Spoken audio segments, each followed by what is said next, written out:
Hello and welcome to Crucible of Words for more dedicated legacy action. Today we are playing something that I've brewed up that I like to call White Christmas, because we have got a nice snowland as our central card that we're trying to win with, along with a white. So that's W-I-G-H-T Christmas. I like whimsical deck names, and here we are. So this is a sort of slow depths build. It's kind of a green-black mid-rangey deck with like utility pieces that we're trying to sort of grind the game out with, and then eventually win with like a big Marit Lage or just like a massive Wight of the Reliquary. So this is the card we're trying to build around and make use of. So in order to build around this card, it requires some quite different things to Knight of the Reliquary. So this is a 2-mana 2/2 Vigilance. It gets +1/+1 for each creature card in your graveyard. You can tap, sacrifice another creature, search your library for a land card, put it onto the battlefield tapped, then shuffle. So this wants you to have a steady flow of creatures that you can constantly get a load of lands with, right? So you can keep getting the utility here without necessarily sacrificing too much. So the best ways to do that, in my opinion, is Grist the Hunger Tide. We've seen this in Cradle Control. This just pluses to make some insect tokens as well as milling you, which can be useful in our deck because we want to have stuff in our graveyard.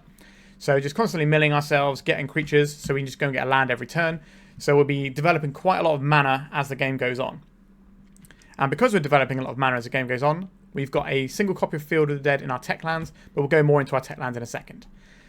We also have 2 copies of Bloodghast. This is very cute with Wight of the Reliquary because we sacrifice the Bloodghast, go get a land, brings back Bloodghast. So we can again just use this like the Grist to just constantly churn the value and get all the things we want out. So instead of having like a Flagstones of Tricare, which you'd see in a green-white depths deck, we've kind of got this Bloodghast, Wight of the Reliquary engine, or Grist as well. So we've got a few other ways of making the Dark Depths. We've got Dark Depths and we've got the Thespian stage. We've also got a couple of Hexmage, which is just a nice way of just ripping off all the counters. This can also answer Planeswalkers. And then we've got 1 Mutated Cultist. So this is a new card, 3 mana, devoid. When you cast it, removal counters are up to 1 target permanent or opponent. The next spell you cast this turn costs 1 less to cast for each counter removed this way, and it's got Death Touch. So I don't think this is as good as Vampire Hexmage, straight up, but it is a cast trigger. So we can just be guaranteed to get it unless our opponent's got Stifle. There's not going to be any counter magic stopping this. So the idea is we can use this to strip off the counters of the Dark Depths. The extra mana we get off this is not really something we're using.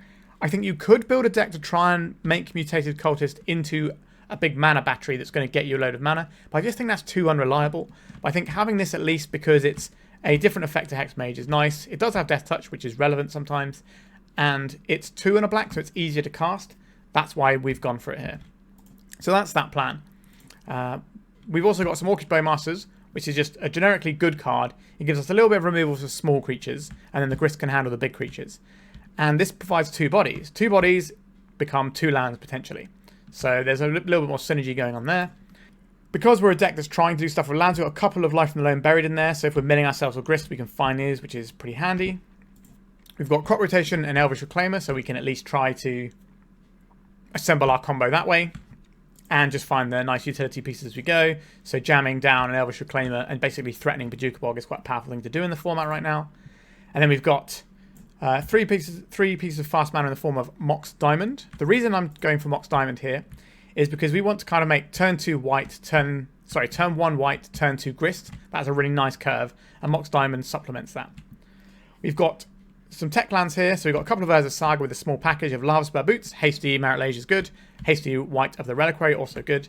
Shadowspear, giving our Marit Lage trample. This also lets us win some sort of mid-rangey creature combat battles. And a Vexing Bauble, so we can make sure that we can get through counter spells or whatever. Then, other tech lands, we've got Sejiri Steppe to protect our creatures. Shifting Woodland is an interesting one. So this enters tapped unless you control a forest. Taps for green. Delirium, 2 green. It becomes a copy of target permanent card in your graveyard until end of turn. Activate only if there are 4 or more card types among cards in your graveyard. So, we've got some types. We've got Planeswalker, bunch of creatures. We've got Sorcery, some artifacts, instant, lands. So we should be able to get this some of the time, but it is not what we're playing around. It's not like we're trying to race to Shifting Woodland to get it gone. But what this does is this copies a Dark Depths in the graveyard, but because this didn't enter as a Dark Depths, it means it won't have counters on, so we'll end up with a 20/20. Alternatively, we can use this to just make a Grist for a turn or whatever if that's what we need, or make a Wight of the Reliquary for a turn. There's a lot of options with the Shifting Woodland. So it's an interesting thing to try from the new set. We got Maze of Ith. Again, we can protect ourselves from some creatures with that. Echoing Deeps, this can come in and copy something in our graveyard. For example, if we've drawn the Bojuka Bog, we can like crop rotate this away, and then the Echoing Deeps comes in as a copy, and then we get to Bojuka Bog our opponent. Boseiju, we can't tutor for this into our hand, but we can Life from the Loam it back, and we get to blow up some problem permanents with this. And I've already mentioned the Bojuka Bog, so quite a lot of tech lands here. We've got a Dryad Arbor here, which is among our sort of mana things, and there's also 3 Wastelands over here. So we can try and Wasteland lock our opponent using the Loam, or we can just have Wasteland in several turns in a row with our Wight pulling them out of the deck. So our deck is quite fair, which might not be the safest thing to do in Legacy right now, because there's a lot of unfair stuff going around, but we're going to give it a whirl. We are playing just a bunch of powerful cards on our deck with some nice synergy, so I'm hoping this build is going to come together quite nicely. We've got 1 Urborg, 1 Yawgmoth, a little fetch land mana base with Bayou, Forest, Swamp, and 1 Underground Mortuary, as well as the Dryad Arbor to fetch, so that's pretty reasonable too. And we do have an end game of Field of the Dead, and we definitely have enough different land types, or different land names, that we can make this into producing quite a few creatures, and that's quite a hard end game for a lot of decks to beat, although Nardu variants at the moment can certainly beat that because they just pretty much draw the whole deck. Alright, quite a long deck tech on that one, that's the main deck. Sideboard-wise, some more hate for the combo-y decks. I think Vexing Bauble is just great, so I want to have more of those. We got some Force of Vigors to blow up some problem things, whether that's Necropotence or stuff out of 8-cast style decks. Some Graveyard hate, because, you know, Oopsal spells is a thing, and then a bit of removal to sort of supplement our removal, which is a little bit light in the main deck. Now, we could play some things like Pithing Needle in the sideboard as a tutor for our as a Saga, and there's a few other options like that, but we're going to run with a relatively simplistic sideboard right now and see how this fares. Just big, useful things that are going to come in a lot of matchups, right? Okay, deck tech over. I hope you enjoyed me going over this one, because there's a lot of deck building decisions in building this. I don't think I necessarily want the Mutated Cultist in here, but we are playing one because it's a new card, so bear with me on that front. Alright, remember to like and subscribe, and if you've got your own little brew that you want me to play on the channel, by all means get in touch. I've got some space in my donation decks at the moment, so by all means get in touch and we can arrange that for you. Alright, let's see if we can make it a white Christmas in June. Right, we are on the play. We've got some options here. We can turn 1 Orcish Bowmasters, we could turn 1 Elvish Reclaimer, we could turn 1 Wight of the Reliquary. I like this hand. I will keep this. So I think we play out the Boseiju here, unless we're playing the Elvish Reclaimer. If we're playing the Elvish Reclaimer, we don't do that. But I'd rather have... I think we just want to get Wight of the Reliquary. Like, everyone is here to see Wight of the Reliquary in play. So let's make that happen. We're going to pitch this Sejiri Steppe. And then we're going to make the new hotness and see how hot it is. Alright. So next turn we can fire off a Bowmasters and get ourselves a nice land. Agadim the Undercrypt. Okay, that's a little bit concerning. A Wasteland. Okay, sign me up for that. So we're going to play this out now. The reason being, if our opponent is on a combo deck, they might have a Pact of Negation on their turn. And we don't want that to happen. So now we can go and get ourselves a Bojuka Bog when the time is right. We're not attacking with the Wight because we can do this at instant speed to go and get ourselves the Bojuka Bog if our opponent is on Oopsal spells. So we've got ourselves a little bit of protection. Okay. So at end step we can just go and get another land, so we can sacrifice this. Do we want a Wasteland here? Probably just another Wasteland, just constrict our opponent's mana. These come in tapped, unlike Knight of the Reliquary, which is untapped, which is an important distinction to note. Alright, let's just keep taking our opponent's lands away. Let's go to tax. Let's get this Elvish Reclaimer going. And let's get a little Surveil action. We could play the Verdant Catacomb, so we have Dryad Arbor to sacrifice, but I don't think about that. We'll put this on top of our library, because this means that we can just Marit Lage next turn.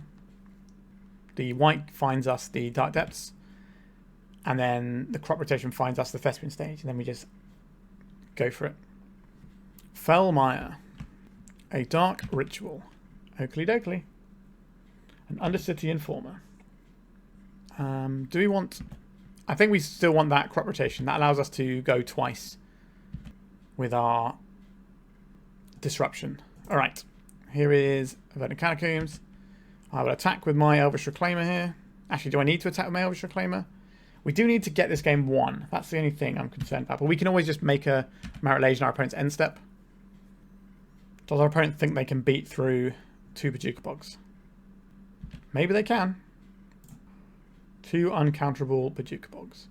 Is there the Memory's Journey? No, we're looking like a mono black build here. Okay, so I would like to sacrifice this Orcish Bowmasters. We'll go and get ourselves a Bojuka Bog. We will Bojuka Bog our opponent. If they've got something here, we can then turn this into an Echoing Deeps and get another Bojuka Bog going. Okay, we just got there. Okay, we kind of got a little bit lucky against the very unfair deck there. But I think we want some Vexing Baubles and we want some Endurance. What are we supposed to be getting rid of here? We're not going to need Sejiri Steppe in this matchup. This is definitely not going to be a Field of the Dead matchup, that's for sure. So those can both go. Urzasaga is fine, it can find us some hate pieces. I don't think we need the Lavaspur Boots or the Shadowspear. I don't mind Loam because we can keep chipping away at their lands and just making sure they never get to do anything. Grist is a little bit slow, but gives us a recursion engine, which is kind of important. Mutated Cultist, probably a touch slow here as well. Something like that. We could play some Force of Vigor just to blow up some artifact mana if we don't think the Vexing Bauble Endurance combo is enough along with our other hatred.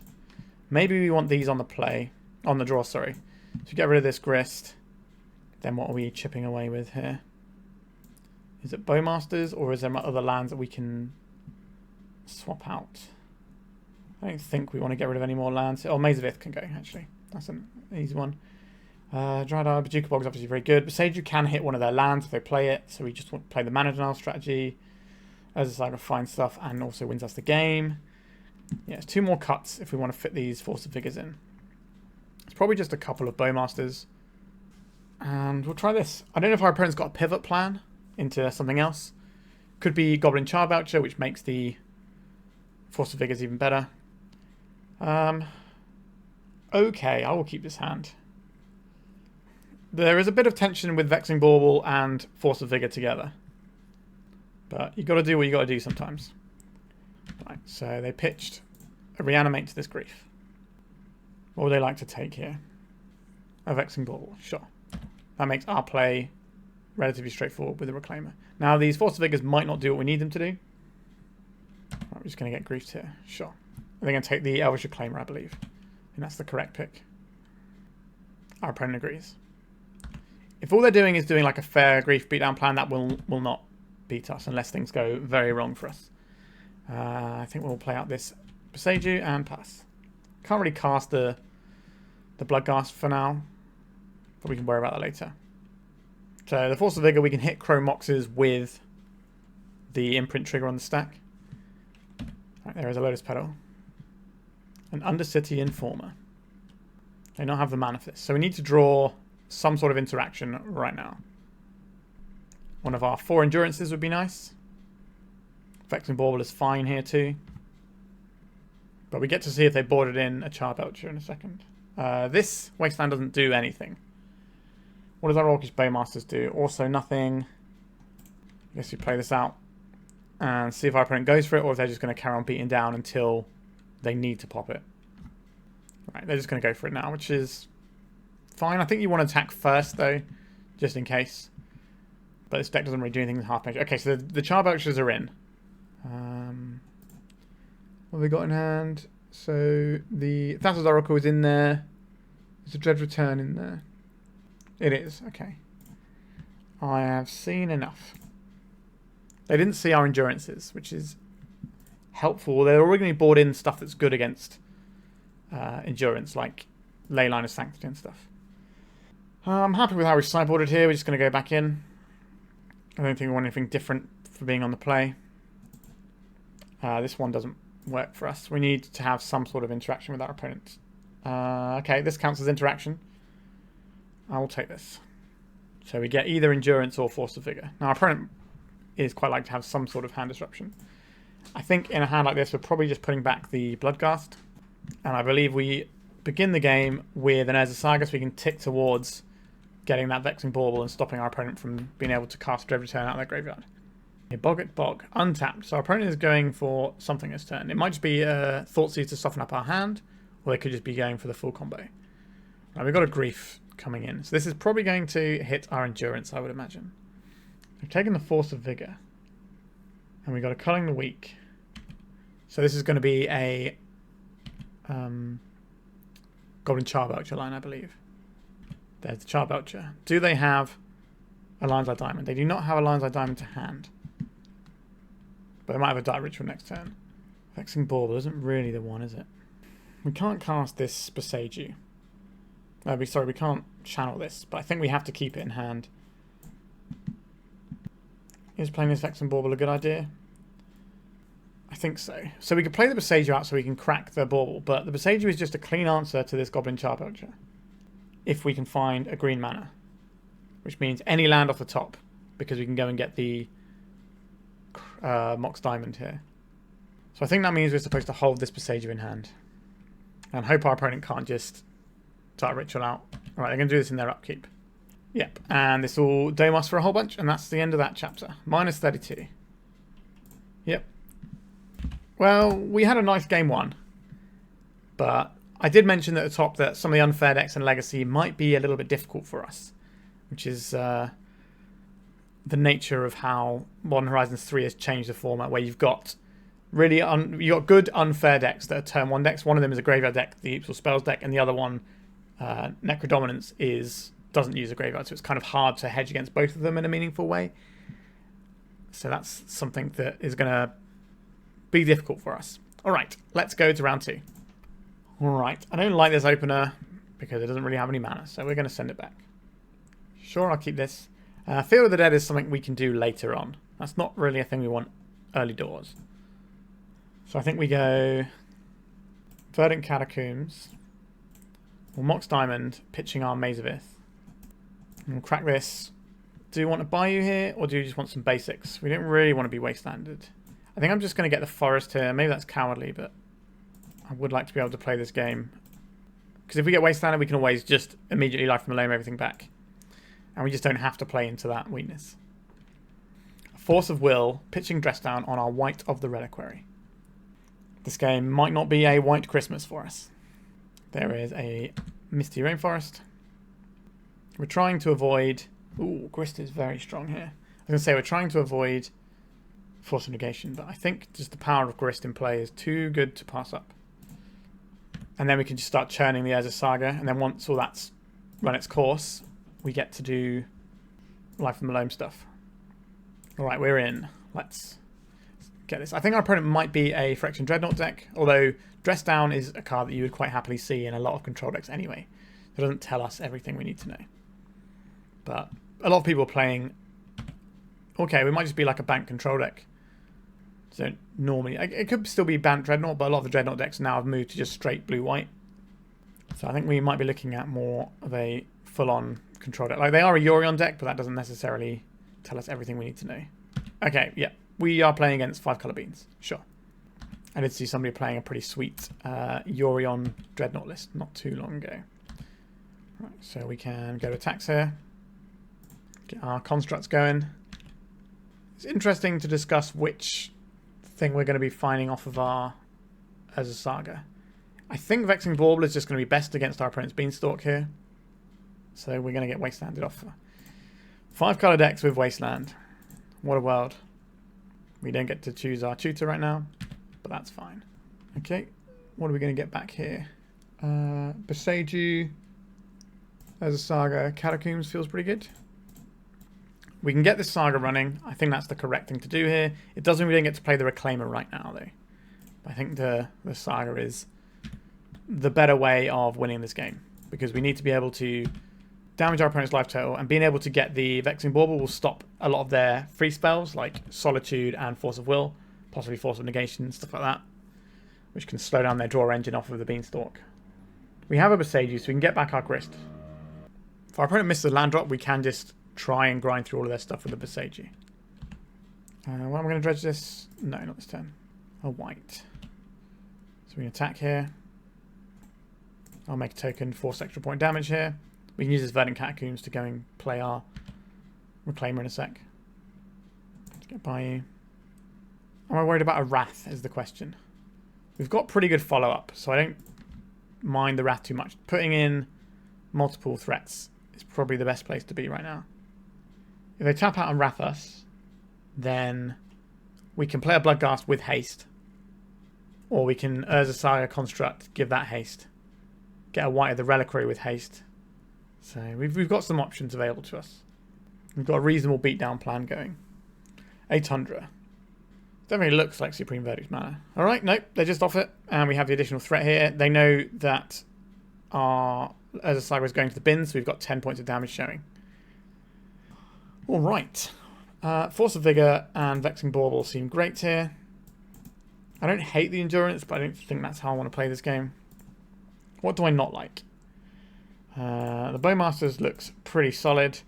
I don't really like the crop rotation into our opponent's counter magic. Now, it can suddenly get us like a win, but the Dark Depths is not very good against these sorts of decks because they have so much white removal. So I'm going to get rid of these crop rots.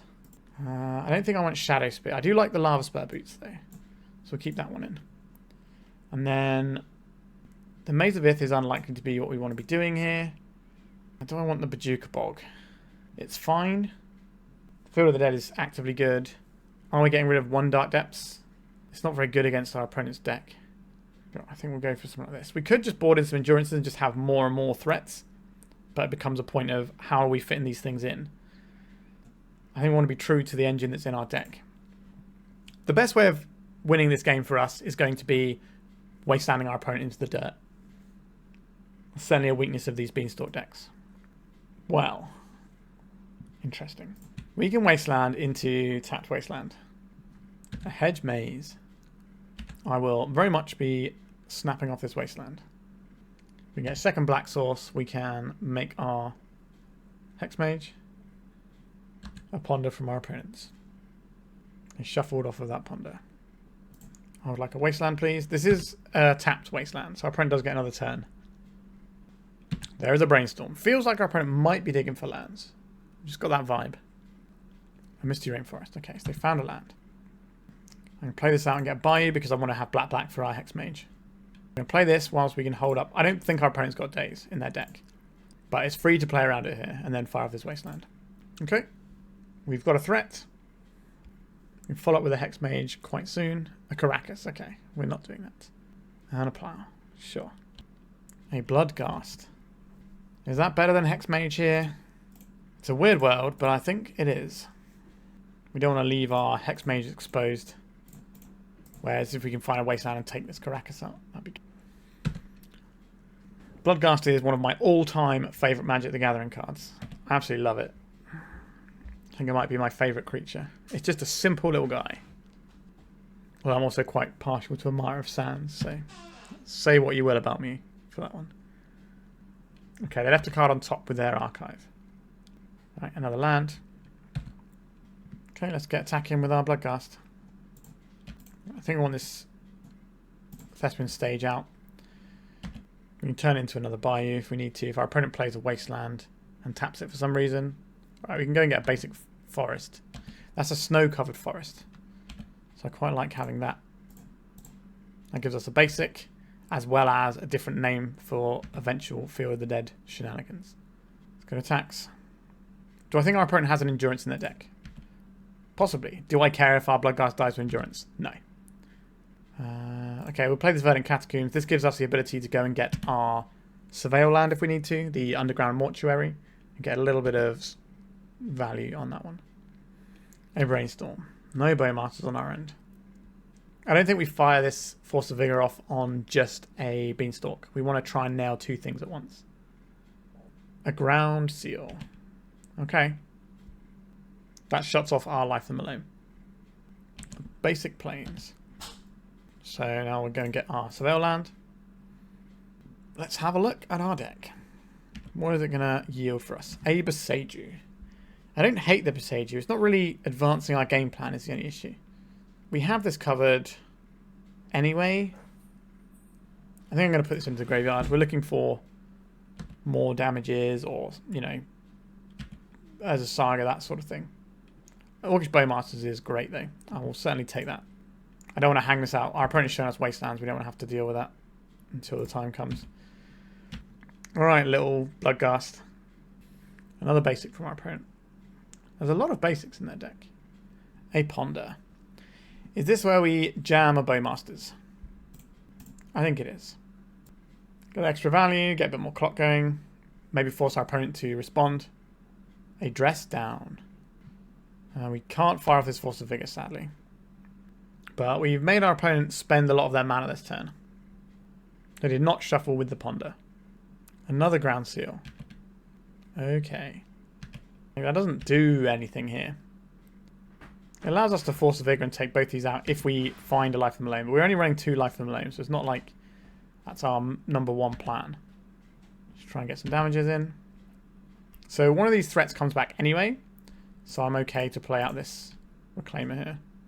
We just need to get this game won. Get the damage in. I think I'm still going to keep these other threats in our hand.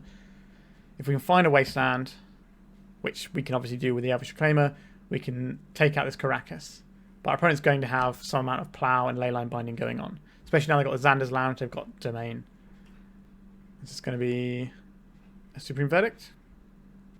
This looks like a Supreme Verdict to me. There it is. That is fine. Our Bloodghast has haste when we play a land. A Wasteland, you say? I would very much like to have this Bloodghast back, please. Bloodghast putting in a shift. A Leyline Binding. How important is it for me to connect with this Bloodghast this turn? Feels like it's quite important. Is it more important to protect our Marit Lage in a turn? So we have 1/2 mana. So we're not going to be able to do that anyway. So by hitting this with the trigger on the stack, it never gets to exile our Bloodghast. Alright, we're getting a Force of Will, pitching Force of Will on that. They really don't want this Bloodghast. Fair enough. Opponent is down to just 2 cards in hand. Is this going to be... Okay, they're putting Yorion into hand. I would very much like to blow up this Karakas now. This allows them to loop Yorion, which could be a problem later on, because they get to blink with their ground seals. But it also gives us the window to try and make a Marit Lage. And we can do that without sacrificing our Hexmage, so we can keep the power of the Hexmage in just to attack. So we can use the Thespian stage we've got. A Wight of the Reliquary. Let's play this one. Go black, black. See if you want to do anything about this one. Right, we're just in with it. Let's see if they've got an answer for our Dark Depths. 5 mana. This looks like a Lorien revealed to me. Leaving open the mana for Plough. Okay, no, it's just the Yorion. Sure. So it's going to get them quite a lot of card advantage. So we've got the Bloodghast. So the ground seals are going to trigger. They're going to draw 2 cards. And then they're going to Leyline Binding on our Hexmage. So in response, I will get my Dark Depths going. I wasn't going to use the Hexmage. I was thinking about using the Thespian stage, but because our opponent targeted our creature, it kind of meant that that was the thing we had to do. Okay, we go to attack with both of our creatures here. Right, we're getting a Yorion under the bus. I'd love to see that. Are we playing out this Wight? We already have lethal damage here. They need a Plough for this, not just a Supreme Verdict. So I don't think we play out the Wight. An Uro. Sure, this might allow them to actually play the Uro this turn from the backside. Yep, they have Uro mana if they want to play this again. Well, they're playing this one from hand, so they can try and draw into a Plough. Or a Binding. They've certainly got some draws. Alright, they didn't have it, and we got to enjoy a nice Wight Christmas there. Not quite the Wight Christmas, because the Wight didn't find it, but I'll take it. Alright, so we got a win on the board. Let's go to round 3. Well, we can't keep this one, so let's mulligan it. Okay, this one looks nice to me. Do I want to play a turn 1 Wight of the Reliquary, or do I want to play a turn 1 Elvish Reclaimer? We could just put the Mox Diamond away and just play it a little bit slower. Just play like Reclaimer into whatever. Or we could throw away something like the Boseiju here and have turn 1 Wight, turn 2 Reclaimer.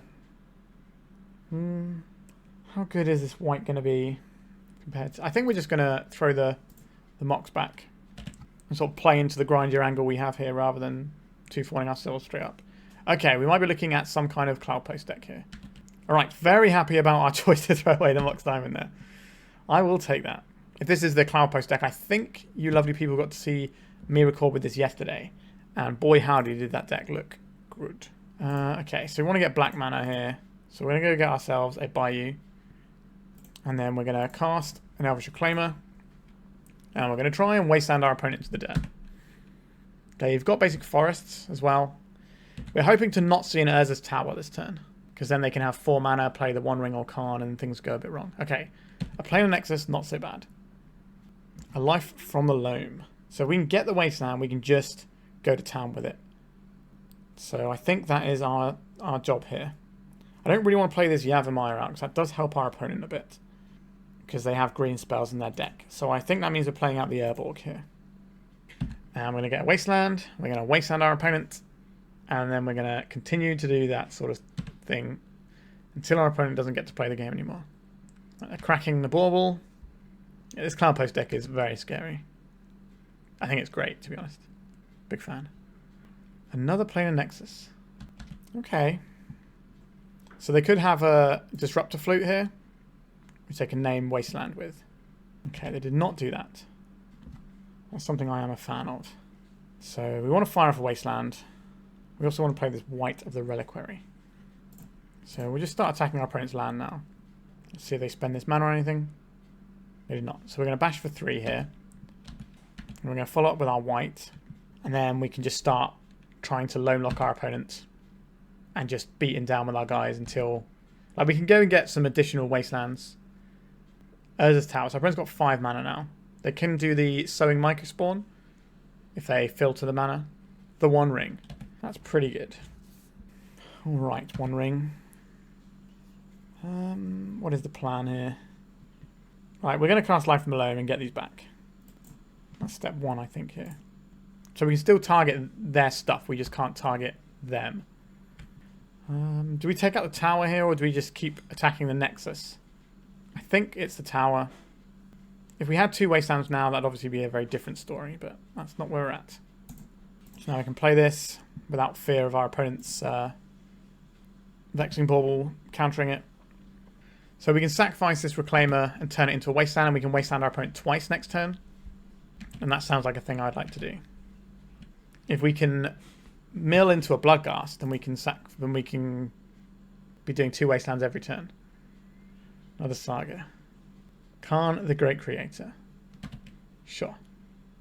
What is this going to go and find them? We have a Boseiju, so I'm not too worried about that many artifacts. It could be in a Snowing Bridge to sit behind. A Tormod's Crypt. Okay, that is a pretty good one. Sure. They're just going to fire us off immediately. They are. That's a little bit annoying. I'm still going to sacrifice this. This also means our Wight kills the Karn. Wowzers trousers. That was a good draw. Let's take this out. Let's go attacks. Attack Karn. Get that guy gone. This has Vigilance, which is incredibly tasty. I'd very much like to have this card back.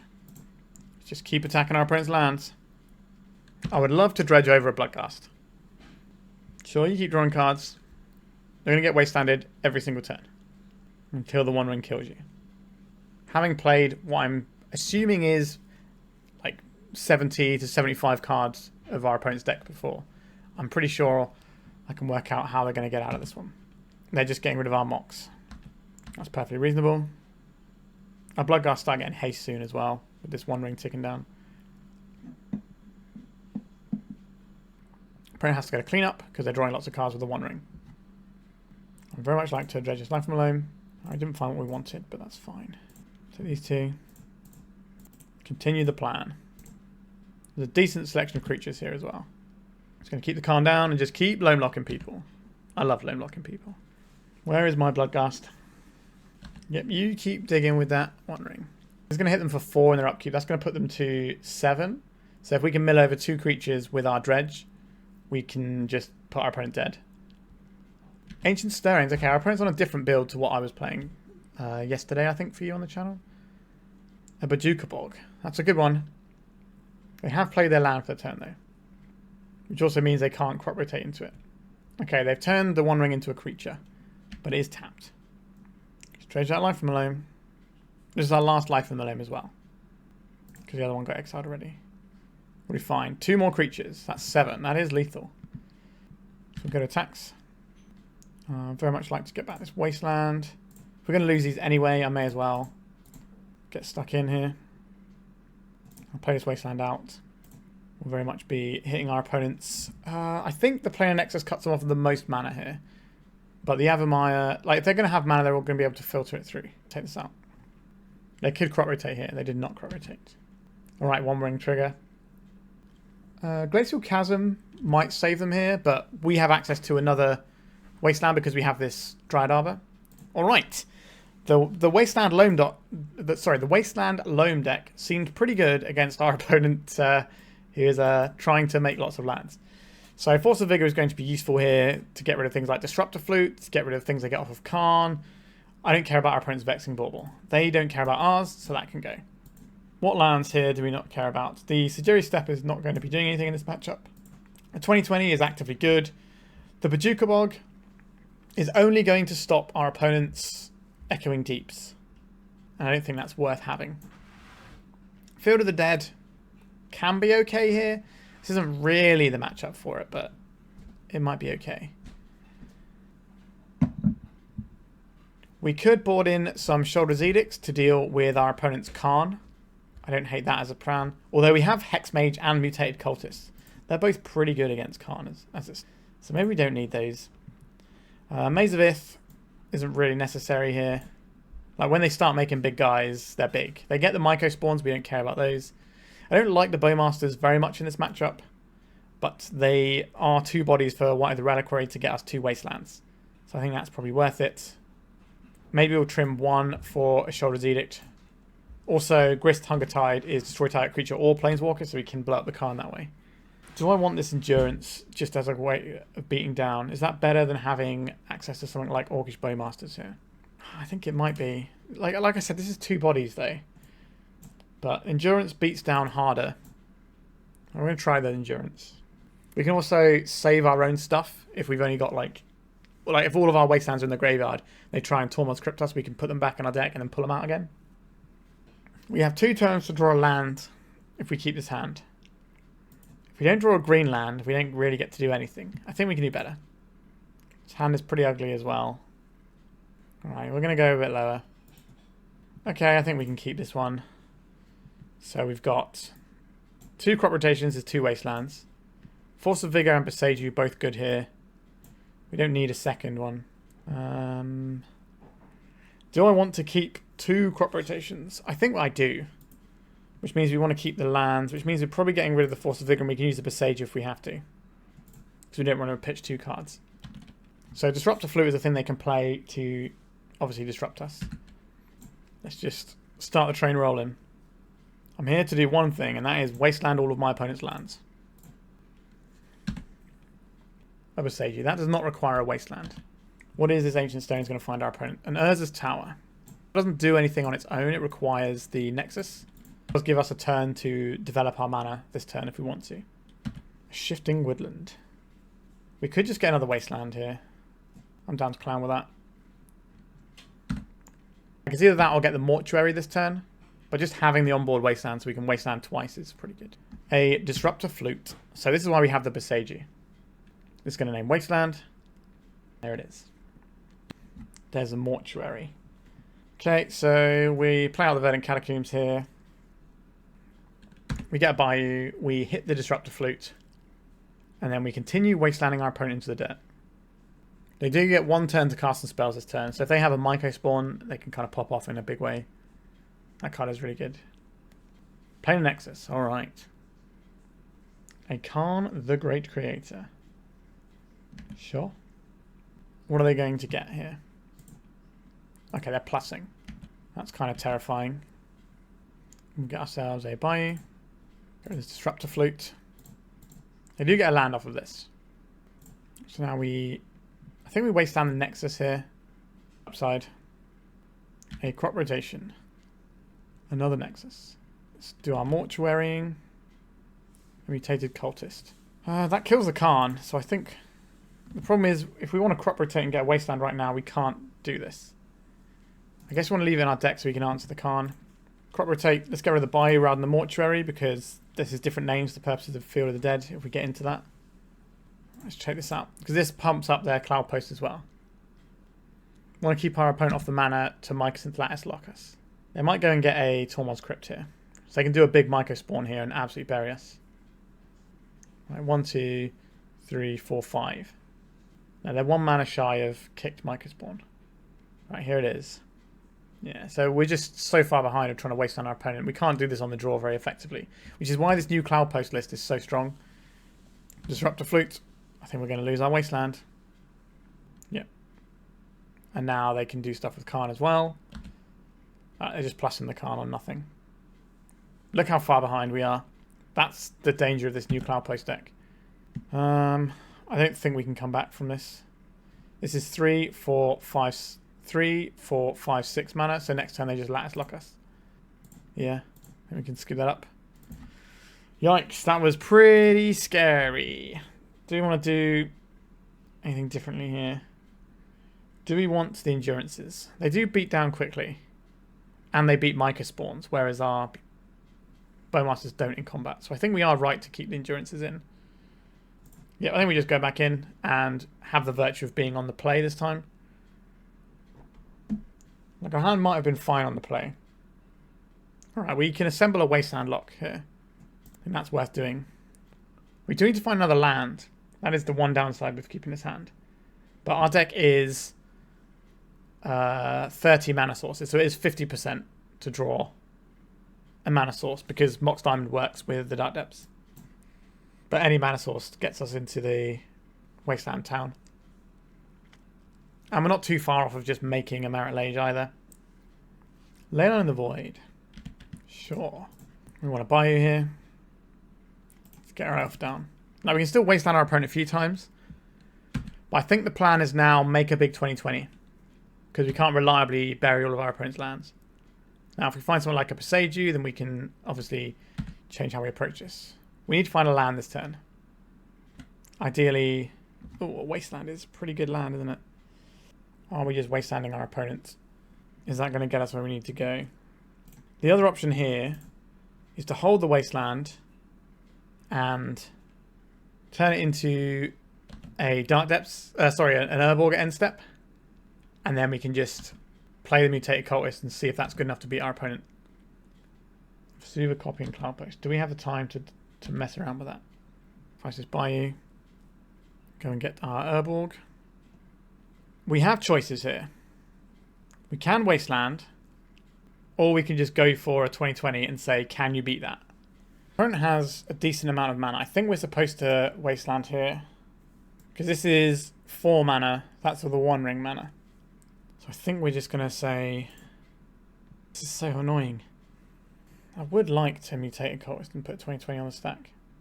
Right, I think we're going to go for the 2020 here. Imagine if we had an Urborg. An Ulamog. Right. Let's make a 2020. We've got our game plan. If our opponent plays the One Ring, that's obviously a pain. But I think forcing our opponent to have it is where we need to be. They play a Glimmer Post, that's 5 mana, so they can't... I guess if they have a selection of Elvish Spirit Guides, they might be able to do some sort of Ensnaring Bridge line. Playing a Nexus. Okay. They got 7 mana, so they can Karn and Ensnaring Bridge right now. That does work. It's basically Karn or the One Ring is what they want. Okay, they're filtering. So this is going to be a Myco spawn. Oh no, it's the One Ring. Okay. Why did they filter their mana like that? I could have just cast the One Ring, draw a card first. A Boseiju. Okay, yes, I'll get a land. Suppose we get this Underground Mortuary and at least get the Surveil value. Very much would like to have that. Do we take out the Vesuva? Because then they can't Echoing Deeps it. That seems better. I guess they can Echoing Deeps it and it still works actually because there's a Vesuva that comes in as this. Are we trying to answer a Karn here, or are we just going to put another threat in play? Do we need another threat? I don't think so, but we might want another Wasteland, so I think we just hold open our options here. Right, the One Ring. I don't think they care about increments of damage of like 1 and 2 off the One Ring when we have a 2020 in play. So I need to find another One Ring, really. Unless they've got some horrible tech I'm not familiar with. Ancient Stirrings. So they're looking for Glacial Chasm here, but that doesn't beat us because we can tutor up a Wasteland. I think this is one of those games where if we were on the... Okay, they got a Karn the Great Creator. This is one of those games where if our opponent is on the draw, sorry, is on the play, I'm not sure we actually win in this one. But it feels like we can win this one now. They got 1 mana, and then 1 from this Glimmer Post if they need it. Alright, they didn't get there. We managed to make the thing. That felt pretty good. I like the line we took to put our opponent under pressure. If we had access to the life from the Loam, then I would have just like wastelanded, and then eventually won the game whenever. So yeah, we're 2-1. Let's go to round 4. Well. If this isn't a turn 2 Marit Lage, how could I resist? Alright, we'll keep this one. I played this person the other day, but I can't remember what they're on. I play so much Magic, I can never really remember. Alright, we got blue spells to deal with. So we're not just going to jam our crop rotation into whatever counter spells our opponent may throw our way. But we probably do still lead off with the Bayou. Our Wasteland isn't doing anything here. And maybe that changes things in terms of what we can cast next turn by having the Bayou. And it gives us the option for crop rotation if our opponent has a Wasteland. Grist the Hunger Tide. That's a very powerful spell. We can't cast it just yet, but we'll get to that. A basic Plains. Some blue-white control stuff over there. Would I like a Wasteland or would I like a Shifting Woodland? Kind of want a Shifting Woodland, I think. Makes it easier to cast the Grist moving forward. Sure. The Wasteland is more disposable for a crop rotation, but I don't really want to crop rotate into this. Thalia Exuberant Shepherd. Okay. Our opponent's doing some stuff over there. A Stoneforge Mystic. Understood. Just like blue-white Stoneblade with the... Sorry, if you're not familiar with this one, when it attacks, exile up to 1 other non-land thingamajig and do some stuff. Very articulate of me, I know. It blinks stuff, and if they're your things, they get bigger. Let's try an Orcish Bowmasters on for size. I'll ping this little doggy, and we'll block this little doggy. And then they get their Stoneforge, which is probably going to get something like a Cryptic Coat. So they've got a big one now, they want a value one that they can just cast. Especially since we took one of their value engines out just now. Obviously we don't know what's in their hand. A Batterskull. Alright, our opponent wants to make some big equipments. Do I think I can resolve a Grist? I'd like to try. I'll sacrifice this. I will destroy their Stoneforge so they can't put anything scary in. And now we have an empty board, except we've got a Grist that's ready to tick up. I think we've done a good job so far. A Ponder is a powerful Maze of Gathering card. We definitely had to get rid of our Bowmasters for that, even though it does open up our opponent's draws a little bit. We can crop rotate away the Wasteland, since it doesn't seem like it's going to be doing much. They didn't shuffle. There's another basic. They're not fetching for these basics, they just have them. A Tamiyo, sure. This is a card that I wasn't particularly high on. I'm slowly warming to it as a card. So if we float a mana here, let's cast a crop rotation pitching this Wasteland. If we go get the Urborg, we can just make our combo. We should have plus the Grist first, actually, in case we milled over a Bloodghast. Okay, so we make a 20/20. And the Shifting Woodland is relatively close to being able to make it. We've got creature, land, instant. So if we lose our Grist, we'll be able to Shifting Woodland into a Dark Depths. Which is something I wanted to do this league, so hopefully we can get there. They do have a flying blocker, though. Although we can use the Grist to take out the flying blocker if we want to. Swords to Plowshares is something that they can very readily point at our Dark Depths token here. But because our Hex Mage can't attack into this Tamiyo anyway... Alright, so they're on blocking duty. That's what that tells me. They don't have a plow. Work with the information your opponent gives you. I think they would attack there if they had a plow. So they can at least get the clue. They're not going to care about 1 life. I could be mistaken. And our opponent's just extra cautious. So they're either telling us that they're a very, very cautious player. Or they don't have a plow. Okay, so an extra cautious player. Interesting to know. A Shadowspear. Okay, we will plus this, see if we find a Bloodghast. No Bloodghast. Would I like to have a Thespian stage here? We definitely want this Shadowspear. And I think, looking at how this board is, I would rather have a Thespian stage. So let's equip this to our little friend. We can at least gain 2 life. They will just block with the Tamiyo, but that's fine. We could have minus the Grist and worked towards the mana for the Shifting Woodland, but we don't have the extra green, so we couldn't have just sacked the Grist by minusing it and got there. Right, so they're transforming their Tamiyo, which is fine by me. I think the front side of Tamiyo is better than the back side for the most part. Obviously, I'm willing to be proven wrong, but I think just getting a clue every turn is better than this, which kind of doesn't really do anything unless you pop the ultimate, although I have lost to the ultimate twice. So maybe the ultimate is a bit more readily available than I would have originally thought. We can blow up the Tamiyo using our Grist, because Grist does hit creature or planeswalker. We're kind of a little bit low on resources here, though. And this Batterskull is going to make its way down at some point. Yep, so the -1, -0 when we attack the Tamiyo. Or them. But our plan to deal with the Tamiyo is the Grist and hope that our opponent doesn't have a Stifle. I suppose our opponent could be like a Stifle Knot deck, but I don't think you'd be running something like a Felia in that sort of deck. We need the space for things like Null Drifter instead. Teferi Time Raveler. Sure.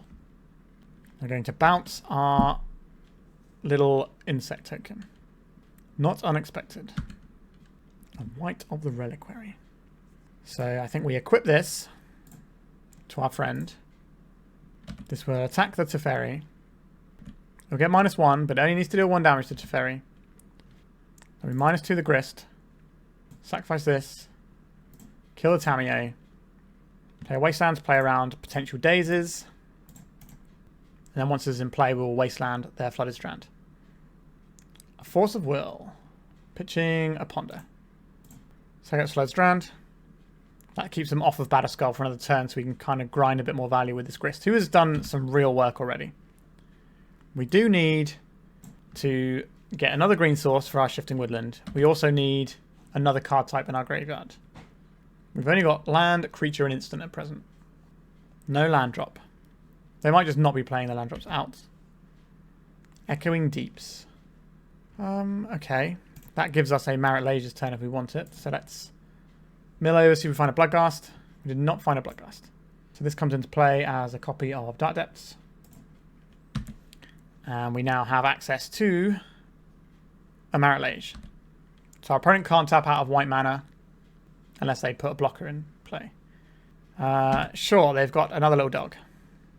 So they can blink out our insect token and kill our Grist. We might as well make it here. This could play into a Teferi. Do I want to preserve the Grist? I think the Grist is more important for the most part. Let's keep this one. They've got the plow, and we lose our guy anyway. But we keep the Grist this way. The Teferi, if they have it, has to come down and bounce the Marit Lage. If they don't have the Teferi, then they're in trouble. Alright, they just didn't have anything. Excellent. They were hoping that we made a mistake and made this at the wrong time. Whew. Pretty intriguing one, that. These Sheoldred's Edict seem pretty good, as do the Vexing Baubles. Do I like Endurances here? They can ambush our opponent's stuff, but I don't think that's what I'm about. Do I like the Force of Vigor? They're playing some equipment, but the equipment we really care about are not ones we actually get to interact with in terms of the Cauldron. What can we get rid of? A Bojuka Bog is pretty expendable here. I think this game could go long, so Field of the Dead is good. Dark Depths isn't going to be amazing in this matchup, but I think it's still good enough that we want to be running it as per usual. The Grist is excellent. The Loams look really good. Do the Loams look good? I think we can trim on Wastelands. We trim a couple of Wastelands, because our opponent is just playing on basics over there. They showed us 3 basics. So we don't really want these Wastelands. The crop rotation is a little bit sketch against our opponent's counter spells, so we could just cut those and have something that looks like this and play a pretty fairish game. I think I'm down with that. Part of me wants these Endurances, but I don't know how I would cut them. Like, the Shadowspear to get through a blocker is real, but is it real enough that we want it, if that makes sense? Do we actually want this? I guess we might need some life gain in some sort of race as well. Yeah, I'm just going to leave it as is. Our opponent's deck is designed to not really care about Wasteland, but if they are in a situation where they do care about Wasteland, then they care about it a lot, so it's kind of a weird one. This hand looks pretty good. We have the turn 1 Wight, the turn 2 Grist, which is kind of like the thing we spoke about in the intro. I don't like having this many Mox Diamonds. The other option here is we go slightly slower and play the Vexing Bauble on 1, just to make sure our stuff resolves. How do I feel about that? We're always playing out this forest. Okay, we'll play out this Mox Diamond. I would love our opponent to counterspell this. They did not. Okay. So now we have a choice. We can play out this Bauble and stop our opponent from being able to interact with us using counter magic. Or we could try and slam something big and see if it can do the work. We could hold up the Wight. Sorry, we could play the Wight, or we could hold up the Bowmasters. Or we could just play a Bauble on its own. Kind of a tough call. I think I'm going to hold up the Bowmasters here. Because this works off of the Grist next turn in terms of like food, and it makes it harder for them to plow both of our creatures. The upside of the Bowmaster is pretty high. Are we playing this end step? Or are we going to try and draw a land and play this Bauble? I think we try and play a land. Draw a land. We have drawn a land. Would I rather have a Mox Diamond or a Boseiju in play? I think it's the Boseiju, because they might have some sort of prismatic endings in their deck. So I think we play out the Boseiju. Then I'll play out this Vexing Bauble and see if our opponent wants to react. They do want to react using a Force of Will. Understood. Right, they've got a little Shepherd. We can try and ambush this in combat again like we did before. Exile up to 1 non-land permanent. Not a fan of our Mox Diamond getting targeted here. That is a real kick in the teeth. Well, here we are. Let's play our black spell. We haven't seen a Daze yet from our opponent, but it's certainly possible. There it is. Okay. This might be a particularly brutal game. Our Mox Diamond is just going to go in the bin. A Dryad Arbor. We can Mox Diamond here and get a Grist going. I hate this so much. Alright. I think the Grist is better than the Wight here. If our opponent's got another Daze, then sure. Another Force. Yeah, our opponent's hand was pretty good, but they are low on resources. So if we can just draw a black source, we can jam on Wight of the Reliquary, and it's going to be a 4-4. So it's going to be the biggest thing on the board. Alright. Goodbye, Mox Diamond. Makes me sad. Black source, please. Not a black source. Alright, opponents. Enjoy. They found a third land. This turns on things like Teferi, potentially Brain Surge if they're running it. Nasa is another thing they might have in their deck. The Wastelands would look okay in this one. Black source, please. Not a black source. It is a card that does something against our opponent, at least. They can blink this out and then cast some spells if they've got some free spells they want to cast. I don't think we're pressured into drawing this with this Bauble. We want to have it so our spells are more likely to resolve. There's a Meticulous Archive. They did not mill the card over. Am I drawing a card here? I don't think we need to draw a card yet. A Bayou. Hallelujah. Let's have a Wight of the Reliquary. Okay, we now have the biggest game in town. Say hello to Swords to Plowshares, I guess. A Teferi. Okay. I'm going to bounce our Wight. They are. Sure. They continue to blink our stuff out. Oh, they're blinking their Teferi out. That's very good, isn't it? Yeah, that's an annoying one. That's cool. Each opponent sacrifices a Planeswalker, please. I think that's better than hitting the Felia here. I will play out this Dark Depths. It opens us up to some other draws. Gives us the ability to Thespian stage and make a 2020, which, as you know, is my favourite thing to do. Now, we're going to have to get through this Caracas as well, but one thing at a time. Okay, they put the card on top. Again, we can't catch a break here. So if the Felia blinks your own stuff, it does grow itself. I don't like that the word Felia is so close to Thalia. An Orcish Bowmasters. That's not going to cut it in this day and age, is it? Alright. Let's make a Wight of the Reliquary. It's a 5-5. We can Orcish Bowmasters and start shooting for some cool land soon. Unless our opponent wants to be mean and kill our creature. But if they plow it, we at least gain 5 life, which is another 2 attack steps with this Felia. Alright, 2 attack steps it is. We can chump block this with our 1-1 if we need to do that next turn. Stoneforge Mystic. Alright, that is a different problem. Are they going to go get something they can use immediately? Like a Cryptic Coat? Or are they just going to get the Cauldron and go for the biggest play possible? Are they going to blink their Stoneforge? I believe they probably are. There it goes. Yikes. Our opponent is having a pretty good time of it over there. I think we are now in Sacrifice Vexing Bauble stage of the game. Our opponent's got a Cauldra in hand and they're about to have a Batterskull too. They can hardcast Batterskulls, which isn't great for our outlook. A Bloodghast, you say? It's not really the one we wanted. How are we beating this? I think our opponent's got us here. Let's just go to the third game. Maybe we want these Wastelands more than I originally thought. And maybe we don't want these Mox Diamonds, because that failure was pretty irritating. Does that mean we want a crop rotation so that we can go and find something useful? Or do we want some endurances to go and block this failure? I think I like an endurance here. Sure, we'll try it like this. Yeah, our opponent just had answers for like the first 3 things we did, and then we were kind of cold at that point. What does the Vexing Bauble actually do for us here? I think we keep it. I think the Vexing Bauble... I don't think we're playing this on turn 1.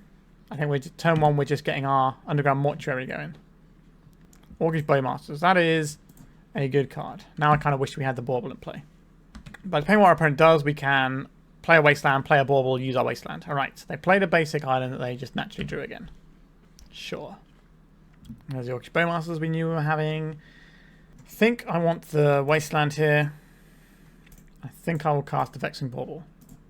This pays around days. Leaves up the Wasteland if that's the thing we need to do.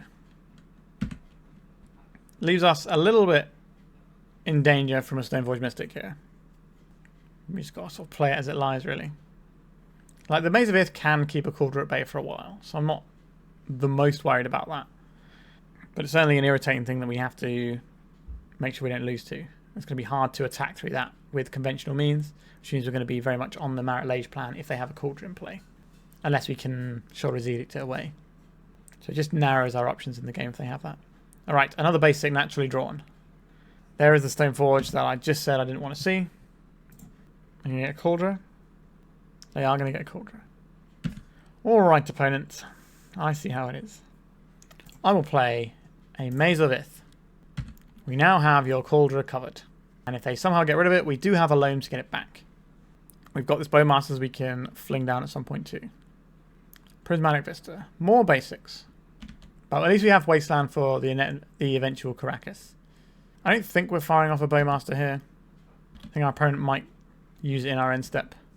Would I like this Yawgmoth Cradle of Growth in play? It does help our opponent tap this without having to crack it. But it does turn our Maze of Ith into a mana producing land. So I'm going to go with yes. Which actually makes us go up 2 mana by playing this instead of just the normal 1. Right, we're going to see a Brainstorm end of turn perhaps. Or that Silly Dog. Is it Silly Dog time? It's Silly Dog time. Sure. So they can blink their Stoneforge and get towards Batterskull.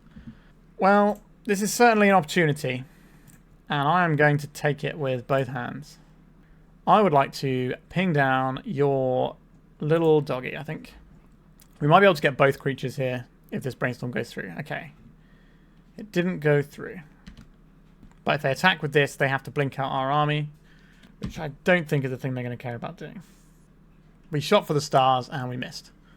Now, we kind of needed some removal, so we kind of had to use our Bowmasters in that way to try and bait out. Like, try and get this Brainstorm and try and ping across a bunch of damage. Alright. Now, if we'd have held up the Endurance, then and play the Endurance or whatever to try and block the failure, it would have eaten a Soul Splashes as well. Right, we're seeing some Prismatic Vista action on the other side. A basic island. We're going to see a basic plains here. We're going to see an activation of the Stoneforge. This allows them to force through more damage because we can obviously only Maze of Ith 1 creature. Here comes the Cauldra. This blinks out our Orc army. Yeah, this is the most I've seen Failure do in a game, so it's pretty cool to watch Failure actually do some stuff. I don't think we're in cracking Vexing Bauble Town yet. The plan is to block the Failure with the Endurance next turn. Wight of the Reliquary. I do like the Wight.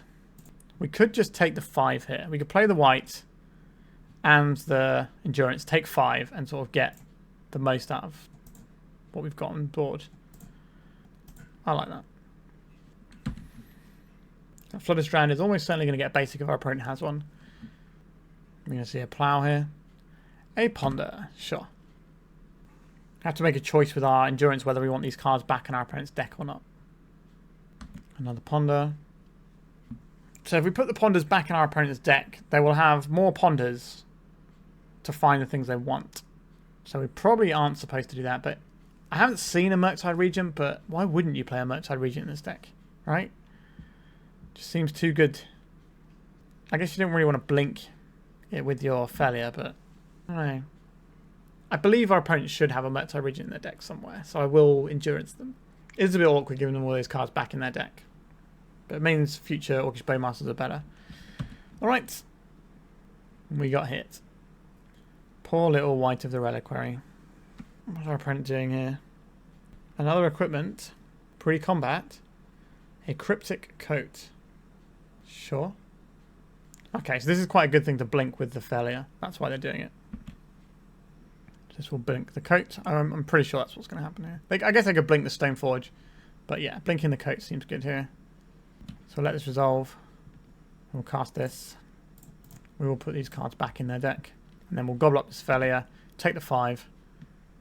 And hopefully get towards some stability. Now we need a way out of this game. Also, these have Ward and Unblockable, which is a pretty annoying combo. Okay. We have a Dark Depths. I don't hate that one. We can play the Dark Depths. Are we casting a Naked Life from the Loam to get it in our graveyard? Or are we drawing a card from Vexing Bauble? Have we gone beyond needing this Vexing Bauble in play? And is it better to just get a card deeper when we're facing all this down? I think it is better to get this down. Shoulder's Edict. This can kill the Cauldron Germ. So if we do that, we can also Life from the Loam this turn with no targets. And then we have 3 looks at... If we Life from the Loam, we have 3 looks at finding...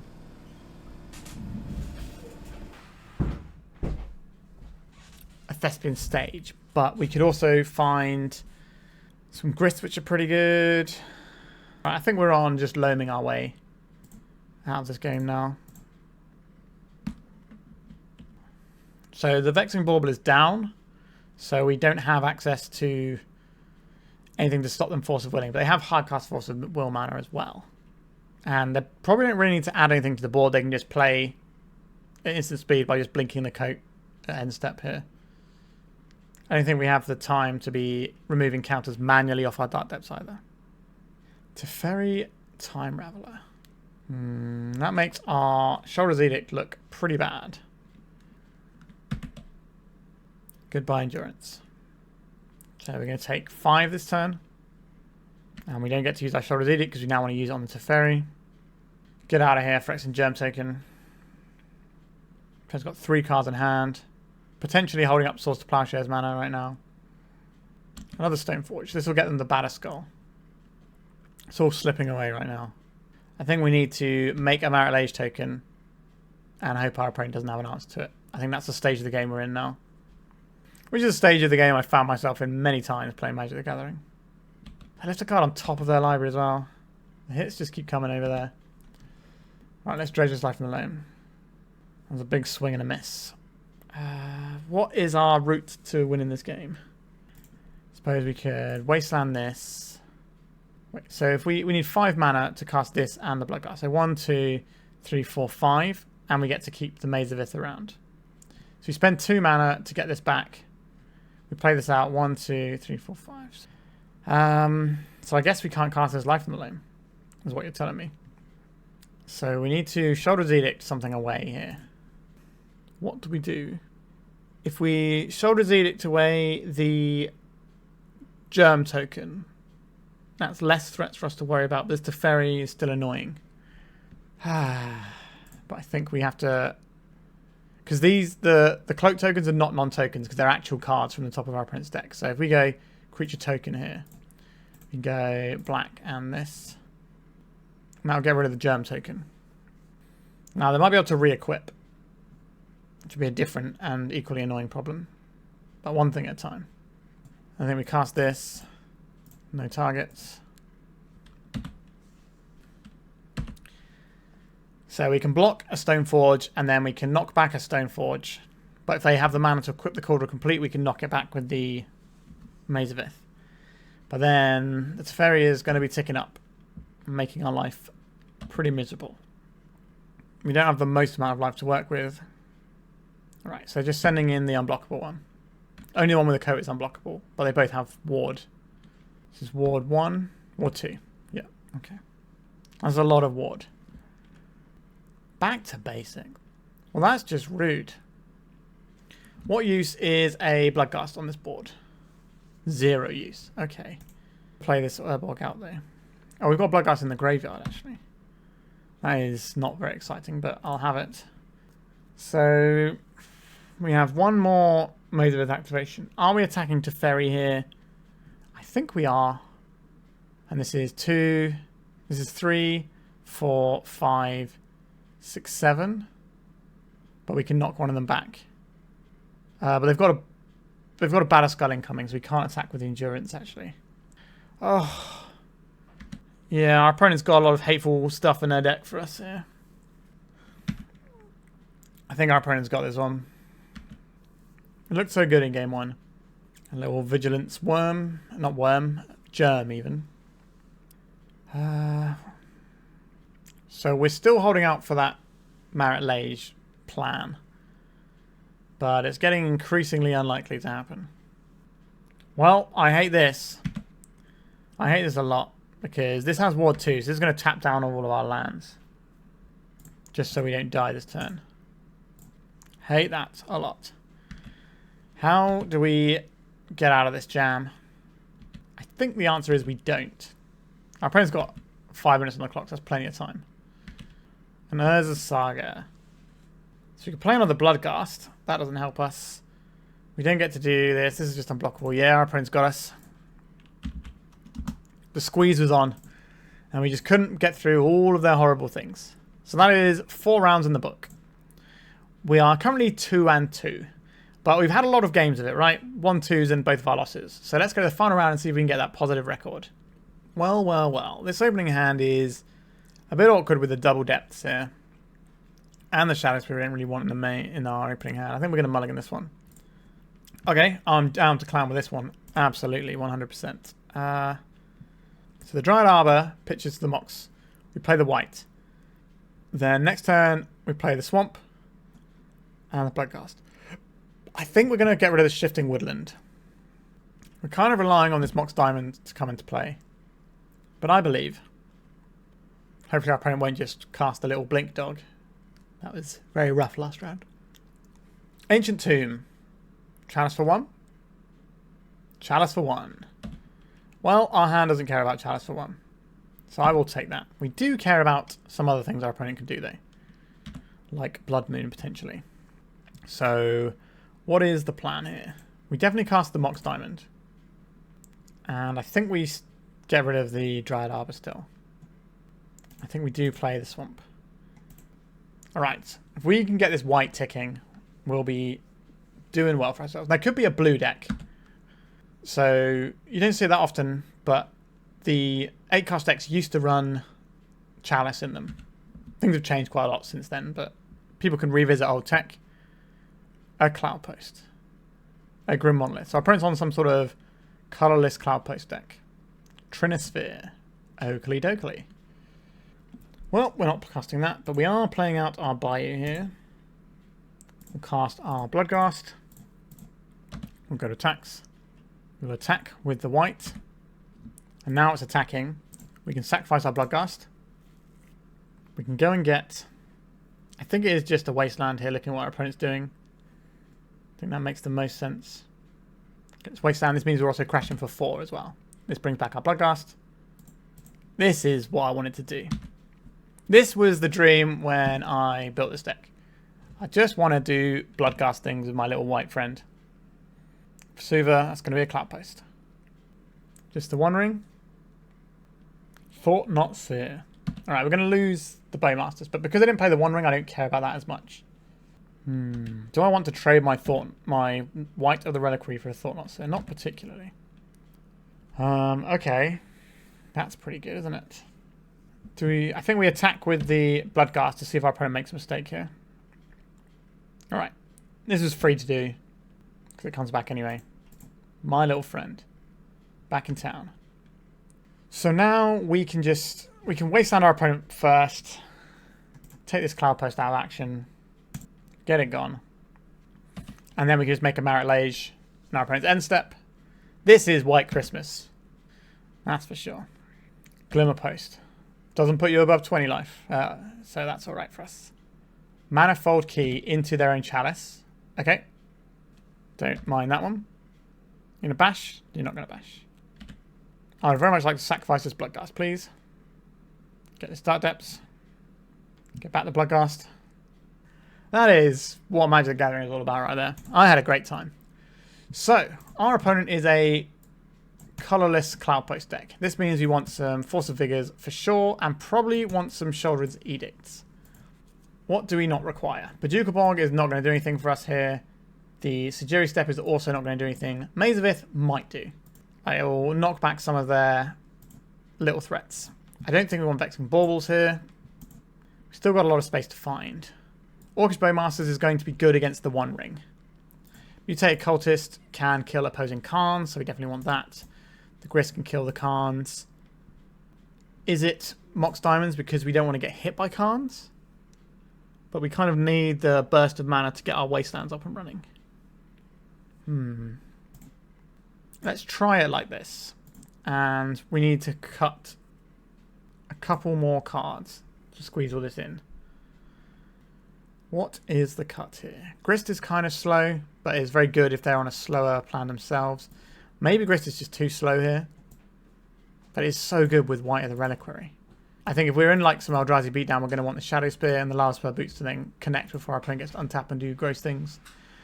Maybe we get rid of the Reclaimers, but we kind of need to keep our 1-drops because our opponent's got a fast sort of hand game. Maybe we can't afford to get rid of the Mox Diamonds because our opponent is going to have Chalice though. I guess we trim some 1-drops. It's all a bit awkward trying to fit all the right cards in. I don't think there's any lands we're cutting. Field of the Dead, that's kind of a late game thing. I guess we can trim that one as well. We need the Boseiju, we need our Marit Lage exit button. I don't really want to cut any more 1-drops because they're just good cards and they can at least pitch to our Force of Vigor. Maybe we're trimming a Bowmasters and a Grist here. Try something along these lines. This does not wasteland. I'm going to mulligan this one. This hand does wasteland. But then what? But then what indeed? Do I believe in the power of Urza's Saga?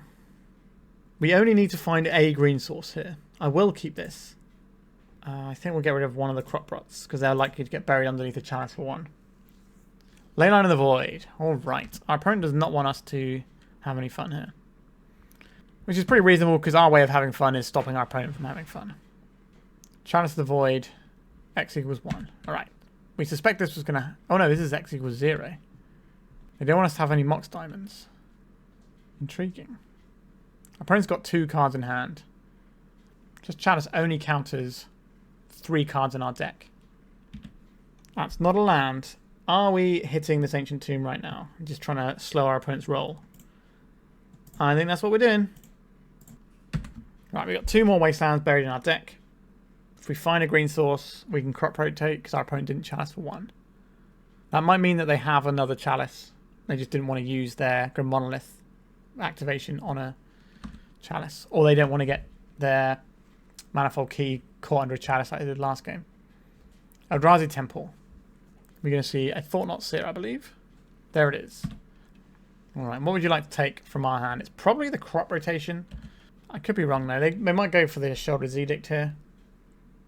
They did take the Edict. Right, our opponent's got 1 card left in hand. So if we can get the lands and get our cards out of our hand, we should be okay.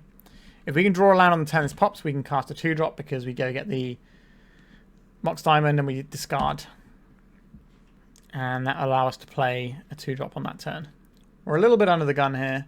We did choose to keep a hand that had Wasteland Loam in it on the off chance that we could draw... I say the off chance, like a lot of our deck will let us cast Loam. Right, there is an Ancient Tomb over there. A Lavaspur Boots. It's not the one we wanted. Not feeling very happy about this. Our opponent has mana. But I'm more worried about this 4/4 right now. That is a real kick. Our deck's got like 30 mana sources in. We did board some out, but this is not going to plan. I think I would still keep the hand that we kept. Right, so now they're in untapping Grim Monolith territory. So it's a bad place for us to be. Alright, so their Thespian stage means that we can't just get a cheeky Dark Depths going. Which means the next card we draw is going to be Dark Depths. Because that's how Magic the Gathering works sometimes. It was not. Do we have a single card draw that can win us the game here? We do not. Yeah, we just bricked on lands really badly in our deck with a whole bunch of lands. So we got 28 sources there. Yikes. What do I want to do differently here? No, I think I'm happy with what I've got. Maybe we can shave a Mox Diamond on the play. But no, I think we still want it. How many green sources we got? 18 for the Force of Vigor, that's fine. Alright, 19 because Dryad Arbor is green as well. Oh, Dryad Arbor. Why are you such a bad card? This does have a Loam lock. Or a Marit Lage. I'm expecting to see our opponent have a Life from the Loam going. Sorry, not Life from the Loam. A Leyline to stop our Life from the Loam. But we have Wasteland, Loam, or we have Marit Lage, depending on what we need. We do have to play this Dryad Arbor, though. If we draw Hex Mage next turn, then we're a bit punished for not playing the Urborg, but we have to play out the Dryad Arbor in a situation like that. They did not start with a Leyline, though. Do you have a turn 1 play opponent? Not a fan of that at all. We're the one who's supposed to be jamming our opponent up. Not the other way around. Okay. Let's draw Vampire Hexmage, I guess. That was very miserable. We are trying to wasteland our opponent into the dirt, so it's only fair that they give us some of that treatment back. 2 Eldrazi Temples, but no Thought-Knots there. Well, well, well. If it isn't a Boseiju, I will take a Boseiju. So next turn we have Marit Lage, because we turn the Boseiju into a... What's it called? A Thespian stage. Now, the one issue we have here is the Kozilek's command can just exile, because this is exile, right? Yeah. It can just exile our guy. And that is bad news for us. So what is our solution to this problem? It probably involves crop rotating for a wasteland. But we don't have the second green. Oh, this is going to be a weird turn, isn't it? Crop rotate this Urborg away. Get a Yavimaya. Crop rotate this Boseiju away. Get a wasteland. Wasteland our opponent off of the Cloud Post. Play the Maze of Ith. Tap this for green. Life from Loam back. Our lands. Just going to be a Kozilek's thingy to try and dig into a piece of graveyard hate. Does this remove graveyards, actually? It does remove graveyards. Oh, okay. So we're going to need to lose our wasteland there. We do get our Boseiju back. It's not nothing. But we don't have black mana now. Yeah, that's pretty awkward. But that would have beaten our Marit Lage line as well. So the only way is right through, unfortunately. Yeah, them taking our Urborg there is pretty irritating. I think our deck might require a second Urborg to help with some of our black costs. Another Eldrazi Temple. Manifold Key. We don't care about that on its own. Would be happy to draw Black Source or a Thespian stage here. Are we going to dredge this Life from the Loam? It's the easiest way of finding more wastelands. Sure. An absolute swing and a miss. Okay. What now? We could Boseiju this, but that's just give our opponent more mana. I guess we're loaming still. Missing on all these loams is pretty irritating. And all these draw steps as well for lands that we need. Sorcerer's Spyglass. Is this going to name Wasteland? Does that change what we're doing with our Life from the Loam? I think dredging Life from the Loam is the best way to get black mana. So I think we are still dredging. But we'll see what our opponent wants to do. So our opponent is on a colourless Cloudpost deck. The trade-off for playing the colourless as opposed to the green one is you get Eldrazi Temples, which help you cast like your Kozilek's commands and your Thought-Knot Seers and stuff. But the downside is you don't get to play any of the green things that are really good, like Suturin Lands and the Myco Spawn. So I'm not really convinced by the colourless build. But we'll see. It's also more vulnerable to certain hate pieces because it doesn't get to play any colours. If our opponent finds any big Eldrazi, they can certainly cast some pretty scary looking ones. They've got, what, 7 mana at the moment for Eldrazi spells? They're also thinking long and hard about this Spyglass. They've named Grist. So I think we are still dredging Life from Loam. I think it's the best way to get something going. Okay. We found something. Now have access to an Orcish Bowmasters. Not particularly impressive given our opponent's going to be dumping some giant monsters on us anytime soon. At least we've showcased some of the good stuff that Kozilek's command can do, even if it was being used against us. Also, our opponent's now on 23, so we can't just one-shot Marit Lage them. Chalice of the Void, where X equals 2. I will crack this. I will go and get a Bayou here. I will cast Orcish Bowmasters. This will allow us to get our opponent down below 20. There's no point dredging Life from Loam anymore. That ship has sailed. 2 Force of Vigors in the bin as well. An Elvish Reclaimer is a mighty fine draw on this board. I can't play out this Dark Depths because our opponent has access to Thespian Stage in their deck that they showed us already. Let's get a 3-4 into play. Oh, he's not even 3-4 yet, is it? It will be soon, though. Over Suva. They want a Maze of Ith today. We're not dredging the Loam. Shoulder's Edict. That is not very useful. So we get to attack here with our little orcs. Am I playing out this Dark Depths? I don't think so. Another Glimmer Post. That's 3 life this time. Right, we will sacrifice this Boseiju. Go and get ourselves a Thespian Stage. Guess the other option there is an Urza's Saga. That's probably pretty reasonable too. A Shadowspear. That doesn't stop this Maze of Ith. But you know what does stop Maze of Ith? Wasteland. And we can tutor for one of those. So we have 2 mana to tutor, and we have 3 mana here to activate this. Kozilek's command is something I'm a little bit wary of. Are we supposed to make our 2020 before our opponent can play their own Thespian Stage? Or are we supposed to play around the Kozilek's command, which will get it at any point anyway? I think we are just making it now. Right, we have a 2020. There is a Cloud Post. That's not a thing we care about. I think we get rid of the Maze of Ith here. We get ourselves a Wasteland. Do not need you Life from the Loam. Let's go to this Maze of Ith. Alright, our opponent's scooping up. We found the way through. I think our opponent kept, like, their hand didn't seem to go anywhere that much. It was like lots of prison-y pieces that we could eventually work around because we have lots of different angles of attack, which is where our deck kind of excels. So we finished with a 3-2 record. If we look at the games, 2-1, 1-2, 2-1, 2-0, 1-2. So the 2 we lost, we were definitely in it. Like, our opponent had that pretty terrifying draw when they were playing the blue-white deck that absolutely just buried us a couple of times over. Like, they answered our first 3 plays, and then by that point, they already had a card advantage engine going, so we weren't really going to be able to get through there. And we lost to the Oopsal Spells deck in round 1, which, you know, should be a difficult matchup. And it was. The fact that we got a win there was somewhat impressive, I suppose. All right, so let's talk about this deck. I really enjoyed this deck. I think it had a lot of promise. We got to do the absolute classic thing of doing Wight, pitching our Bloodghast and just, you know, cycling things around a whole bunch. That felt pretty strong.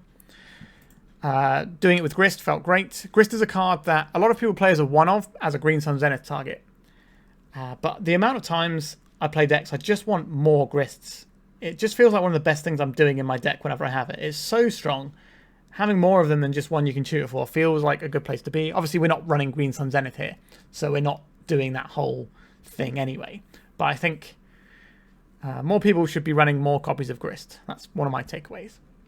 Obviously, what you want to know about is Wight of the Reliquary. That's kind of the centerpiece of this deck, and it felt pretty strong. Like, we had a big guy, we're bashing around with it. I like the fact that you're trading a creature for a land, so you're going up on lands, rather than Knight of the Reliquary, where you have to lose a land to get a land. Now, obviously, if you're sacrificing a Flagstone to Troikair because you've got like a Yavimaya in play, then that feels pretty good. But just if you have any repeatable thing you can sack, like Bloodghast or Grist, this is just gaining you one land every turn, which is, you know, it's going to win you the game one way or the other. Whether you're as a Sagaing, whether you're Field of the Deading or Dark Depths Marit-Laging, it's going to do a decent chunk of work for you. So I was quite impressed with this card.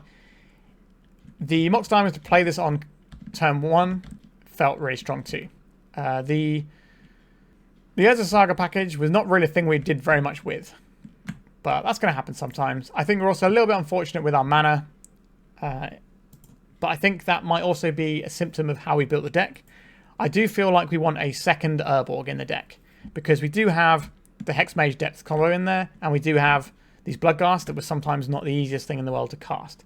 So I wouldn't mind having a second Urborg. What would I cut to make room for the Urborg is a different question, and I'm not sure if I have a great answer. Maybe it's the Thespian, one of the Thespian stages, because we have the Hexmages and the Cultist as ways of making it. So we've already got some ways of making this Thespian stage happen, and we've got the Life and Loam to rebuy it. So maybe trimming one of the stages for an Urborg would be the place to go. The Cultist was a thing we used once, and it allowed us to do a little race against the Cloudpost deck, the green Cloudpost deck. That felt pretty good. Obviously, everyone knows Elvish Reclaimer is good. It's nice to play Bloodghast in the year 2024 in Legacy and actually feel like it was a useful card and not a meme. So that alone is a victory today.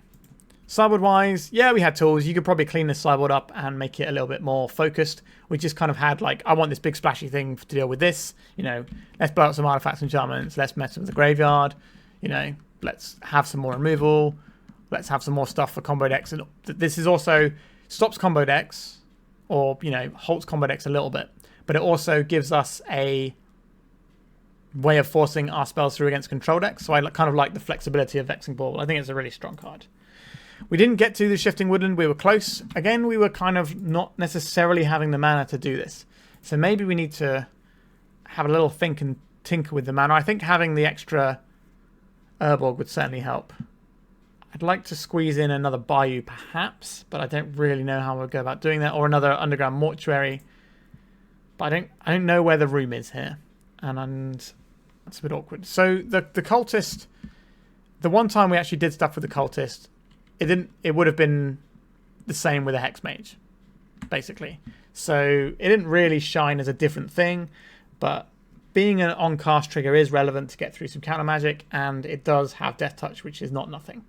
So giving us a body to sacrifice is kind of a big deal. So if you have a Hexmage and make a Dark Depths, then we don't have anything left over for our Wight. Whereas if we mutate Cultist, we do have a creature left over for Wight of the Reliquary to eat and maybe get the Sejiri Steppe to protect. So that feels like something where I'm quite happy with having the one Cultist there. You could even have two Cultists and one Hexmage, because the Cultist is easier to cast for the most part and gives us food for the Wight. The downside of that being that we don't have the turn 1 Urborg, turn 2 Dark Depths Hexmage. So we lose that line. So I think you could definitely tinker with those numbers a little bit. All in all, though, I was quite impressed. I had quite a lot of different builds of this deck, if I'm being honest with you. I had one that had copies of Entomb in, so we could Entomb for a Bloodghast, or a Life from the Loam, or a Dark Blast, or a Cabal Therapy, or, you know, just a whole suite of things to Entomb for. I had one build of this deck that was a scam build, where we had Troll, Grief, Reanimate, and we were just having that whole thing. But we also had the Entombs in that deck as well, and we were running things like one Archon of Cruelty, the idea being that we could sometimes Mutated Cultist, remove all the counters from Dark Depths, and then cast a cheap Archon of Cruelty for only black, which feels like a bit of a pipe dream, but having a thing that you can then put into the graveyard and reanimate it when you're playing Entomb feels fine. But let's be honest, nobody wanted to see me jam Scam into yet another deck, right? We wanted to see something a bit different, and I think the deck gave a pretty good account of itself. I like the way it played out. it felt pretty good. And this is definitely a solid base that you could work upon and improve.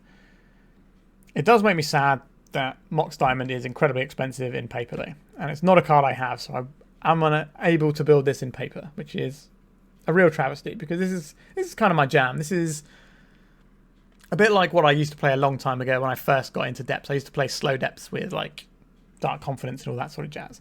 But there's so many things you can add to this deck, like Sylvan Library is a really good one too. Nevertheless, I think we showcased what this deck can do, and we showcased how good this can be if you give it enough food to work around. We've got 17 creatures, I think, in this list. Yeah, so 17 creatures and 3 Grist. So we've got effectively 20 creatures in our deck, although obviously the white can't sacrifice itself. But that's quite a lot of food. Oh, and we've also got the Dryad Arbor too. So, and, you know, we can make tokens with as a saga. So I think we have about this amount of food is right for the white. You could go into a very different looking build of this deck as well with Coralheim Retreat, which is landfall, untap a creature you control. So if you have this, the Bloodghast, and the Retreat to Coralheim, which is a blue enchantment for 2 and a blue, then you can sacrifice the Bloodghast, go and get yourself a land, bring back the Bloodghast, untap your white, and just rinse repeat until you have all the lands out of your deck, and you get to do all the Field of Dead stuff, the Dark Depth stuff, whatever you want. But that is a different deck, and it's probably not as competitive as this deck, which felt very competitive. It felt like we were in every single game until we weren't. All right. I hope you've enjoyed this one. With so much stuff in Modern Horizons 3, there's so many different things to brew and so many different ways to approach it. So it's nice to have a bit of White Christmas in June. And I hope you enjoy my whimsical name of it too. All right. Thank you so much for watching. Please remember to like and subscribe. It really does help the channel. And with that, goodbye. If you'd like to support me in the channel, please check out my Patreon. It has a free guide to budget turbo depths as well as 3 tiers of support.